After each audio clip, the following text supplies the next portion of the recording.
Hello! Hi అండి. అందరికీ నమస్కార్. మీరు ఆల్రెడీ ప్రీవియస్ వీడియోస్ చూసే ఉంటారు. ఉత్పన్న ఏకాదశి రోజైతే నేను చాలా బిజీగా ఉన్నాను. అందులో ఆ రోజు ఏకాదశి. అందులో నాకైతే శంకుస్థాపన ఉంది.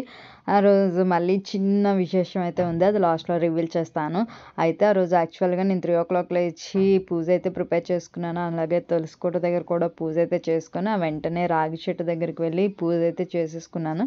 రిటర్న్ వచ్చేసరికి నేనైతే కొన్ని కుకింగ్ అయితే చేసుకున్నాను. ఎందుకంటే రిలేటివ్స్, ఫ్యామిలీ మెంబర్స్ వస్తారు కదా! సో, వాళ్ళకని కొంచెం ప్రసాదం అయితే ప్రిపేర్ చేసేసాను. నాకు అత్తయ్య కూడా హెల్ప్ చేశారు. మాకు శంకుస్థాపనకైతే 10:00కి కూర్చోవాలి. సో, మేము ఏదైనా సరే ప్రిపేర్ చేయాలంటే 9:00 ముందే చేసుకోవాలి ప్రసాదాలన్నీని. సో, డాడీ వాళ్ళని కూడా పిలిచాము. సో, స్వామివారికైతే చెప్పాలి కదా! నిష్ఠగా ఉండాలి. ఏమేం కుక్ చేశాం అనేది లాస్ట్‌లో చెప్తాను. అయితే ఫస్ట్ వెళ్ళగానే సో, మేము అన్నీ అరేంజ్ చేసుకొని నైబర్స్ కూడా మాకు హెల్ప్ చేశారు. అరేంజ్ చేసుకొని అయితే మేము ఆ ప్లేస్‌కి అయితే వెళ్ళిపోయాము. వెళ్ళగానే అక్కడ విఘ్నేశ్వర పూజ అయితే అయిపోయింది. చేసుకుని విఘ్నేశ్వర పూజ చేసుకొని, వెంటనే సాయిరాముడి కూడా పూజ చేసుకొని, వెంటనే శంకుస్థాపన కూడా అభిషేకాలు చేస్తున్నాము. పసుపు, కుంకుమతో, పాలతో, పెరుగుతో, నెయ్యితో, పంచదారతో అలా పంచామృతాలతో అభిషేకం చేసాము. అయితే వెంటనే అక్కడ శంకుస్థాపనకి మాకు టైం అయిపోతుంది. సో, మేము అలాగ అక్కడ పూజ అయితే చేసేసాము. మా హస్బెండ్ మేము అయితే పూజ చేసేసాము అక్కడ. సో, మా అత్తయ్య వాళ్ళందరూ కూడా అక్కడ దర్శనం చేసుకుంటున్నారు. మేము లోకల్ ఏరియాలో పిలిచిన వాళ్ళందరూ కూడా అటెండ్ అయ్యారు పూజకి. ఆ సాయిరాం ఆశీస్సుల కోసం.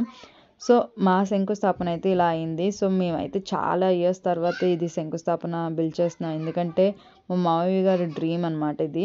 సో, ఈరోజు ఫుల్‌ఫిల్ అయింది. ఉత్పన్న ఏకాదశి రోజైతే చాలా అయింది. పిలిచిన వాళ్ళు కూడా అందరూ అటెండ్ అయ్యారు. సో, మాకు చాలా ప్లస్ అయింది వాళ్ళు రావడం వల్ల. ఏదైనా మంచి పని చేస్తే 10 మందికి బాగుండాలని కోరుకుంటాం కదా! అలాగే ఈ గుడి నిర్మాణం వల్ల ఏ ఆటంకాలు ఎవ్వరికి ఏ కష్టాలు రాకుండా అందరూ బాగుండాలి. గ్రామంలో అందరూ బాగుండాలని మనస్ఫూర్తిగా కోరుకుంటున్నాను. ఆ సాయిరాం గుడి ఏ ఆటంకాలు లేకుండా నిర్విఘ్నంగా పూర్తయిపోవాలని అందరి ఆశీస్సులతో అందరి మేమైతే సడన్‌గా పెట్టుకున్నాం నిర్విఘ్నంగా అన్నమాట. పూర్తయిపోవాలని మాకు కూడా తెలియలేదు. అంటే ఆ సాయిరాం ఆశీస్సుల వల్ల సడన్‌గా అయిపోయింది.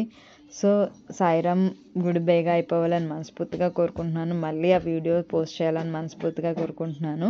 Okay. By by. Thank you for watching my video. Next వీడియోలో కలుసుకుందాం.